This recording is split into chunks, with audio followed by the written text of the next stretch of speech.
Hello friends, இந்த வீடியோவில் இன்றைக்கி என்ன பார்க்க போகிறோம் அப்படின்னு பார்த்தீங்கன்னா, பிஜிடிஆர்பி 2025 எஜுகேஷன் சிலபஸில் உள்ள ஃபஸ்ட்டு யூனிட்டில் உள்ள நியூ டாபிக் தான் பார்க்க போகிறோம். ஏற்கனவே ஒரு டாபிக் பார்த்துருக்கோம். என்ன அப்படின்னு பார்த்தீங்கன்னா, எஸ்எஸ்ஏ திட்டத்தை பற்றி பார்த்துருப்போம். இதில் என்ன பார்க்க போகிறோம் அப்படின்னா, ஆர்எம்எஸ்ஏ திட்டத்தை பற்றி பார்க்க போகிறோம்.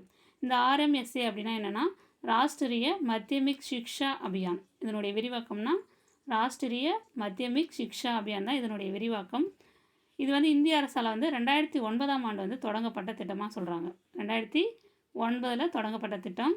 இது எதுக்காக கொண்டு வரப்பட்டது அப்படின்னு பார்த்தீங்கன்னா, இடைநிலை கல்வியை மேம்படுத்தவும் தரத்தை முன்னேற்றவும் கொண்டு வரப்பட்டதாக சொல்லியிருக்காங்க. இடைநிலை கல்வியை மேம்படுத்தவும் தரத்தை முன்னேற்றவும் கொண்டு வரப்பட்ட திட்டம் தான் இந்த ஆர்எம்எஸ்ஏ திட்டம் அல்லது ராஷ்டிரிய மத்தியமிக் சிக்ஷா அபியான் திட்டம். ஓகேங்களா? அடுத்து இதை பற்றி என்ன கொடுத்துருக்காங்கன்னு பார்க்கலாம். மனிதவள மேம்பாட்டு அமைச்சகம் ராஷ்டிரிய மத்தியமிக் சிக்ஷா அபியான் செயல்படுத்த ஒரு கட்டமைப்பினை கொண்டு வந்தது. இந்த கட்டமைப்பானது அனைவருக்கும் இடைநிலை கல்வி வழங்க ஒரு தெளிந்த வழிகாட்டுதலை வழங்குகிறதுன்னு சொல்கிறாங்க. யார் கொண்டு வந்தது அப்படின்னு பார்த்தீங்கன்னா, மனிதவள மேம்பாட்டு அமைச்சகம் தான் இந்த ராஷ்டிரிய மத்தியமிக் அபியான் செயல்படுத்த ஒரு கட்டமைப்பை கொண்டு வந்துச்சு. இந்த கட்டமைப்பு தான் அனைவருக்கும் இடைநிலை கல்வி வழங்க ஒரு தெளிந்த வழிகாட்டலை வழங்கினதாக சொல்கிறாங்க. இது அனைவருக்கும் இடைநிலை கல்வி வழங்க மத்திய மாநில அரசுகளை ஒரு சேர கொண்டு வரப்பட்ட ஒரு திட்டமாக சொல்கிறாங்க. இது அனைவருக்கும் இடைநிலை கல்வி வழங்க மத்திய மாநில அரசுகளை ஒரு சேர கொண்டு வரப்பட்ட திட்டம்.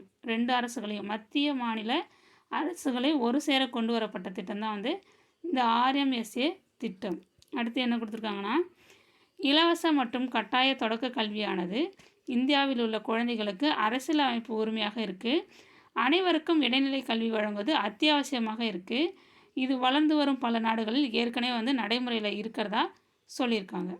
அடுத்து என்ன சொல்லியிருக்காங்க அப்படின்னு பார்த்தீங்கன்னா, ஆர்எம்எஸ்ஏவின் தொலைநோக்கு பார்வை என்ன அப்படின்னு பார்த்தீங்கன்னா, 14 to 18 வயதுள்ள குழந்தைகளுக்கு சிறந்த தரமான கல்வியை வழங்குறது தான் இதனுடைய தொலைநோக்கு பார்வைன்னு சொல்கிறாங்க. அதாவது இதனுடைய நோக்கம். ஓகேங்களா?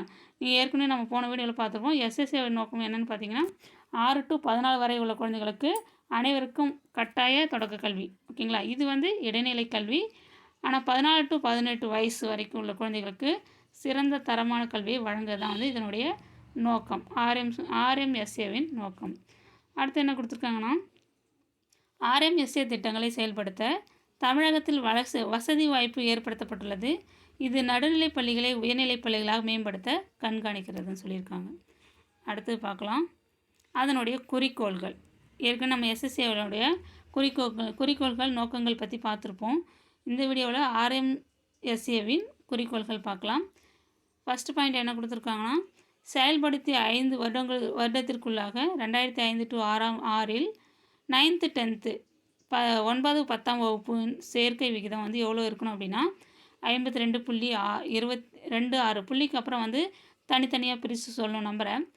52.26%லிருந்து 75%ஆக அடைவு பெறுதல். ஓகேங்களா? எந்த வருஷத்தில் அப்படின்னு பார்த்தீங்கன்னா, நம்ம செயல்படுத்தி 5 வருடத்திற்குள்ளாக 2005 to 6 9th 10ஆம் வகுப்பின் சேர்க்கை விகிதம் எவ்வளோ இருக்கணும் அப்படின்னா 52.26%லேருந்து 75% வரை அடைவு பெறணும்னு சொல்லியிருக்காங்க. அந்த குறிக்கோளில் முதல் பாயிண்ட்டாக அதான் இருக்குது. அடுத்து ரெண்டாவது என்ன அப்படின்னா, இடைநிலை அளவில் கல்வி தரத்தினை உயர்த்த அனைத்து இடைநிலை பள்ளிகளும் குறிப்பிட்ட விதிகளின்படி அமைய செய்யணும். இடைநிலை அளவில் கல்வி தரத்தை உயர்த்தத்துக்கு அனைத்து இடைநிலை பள்ளிகளும் குறிப்பிட்ட விதிகளின்படி அமைய செய்தல். மூன்றாவது பாயிண்ட்டு, இடைநிலை பள்ளி நிலையில் சேர்க்கை விகிதம் 90% மற்றும் உயர்நிலை பள்ளி சேர்க்கை விகிதம் 75% உயர்த்துதல். இடைநிலை பள்ளியினுடைய சேர்க்கை விகிதம் 90% ஆக்கணும். உயர்நிலை பள்ளி சேர்க்கை விகிதம் 75% உயர்த்தணும்னு சொல்லியிருக்காங்க. அடுத்த 4th பாயிண்டில், அனைவருக்கும் இடைநிலை கல்வி 2017க்குள் வழங்கணும். எல்லாருக்கும் இடைநிலை கல்வி 2017க்குள் வழங்குதல். அதாவது 12வது ஐந்தாண்டு திட்டத்தின் முடிவில் சொல்லியிருக்காங்க. ஓகேங்களா? அடுத்து, இடைநிலை பள்ளியின் அமைவிடமானது வீட்டிலிருந்து 5 கிலோமீட்டர் தூரமும் மேல்நிலை பள்ளிகள் 7 to 10 கிலோமீட்டர் தூரத்திலும் இருக்கணும்னு சொல்லுவாங்க. ஒரு குழந்தை இருக்குன்னா அந்த குழந்தை வீட்டிலிருந்து பள்ளி எவ்வளோ தூரத்தில் இருக்கணும் அப்படின்னா, இடைநிலை பள்ளியின் அமைவிடம் எவ்வளோ தூரத்தில் இருக்கணும் அப்படின்னா 5 கிலோமீட்டர் தூரத்தில் இருக்கணுமா.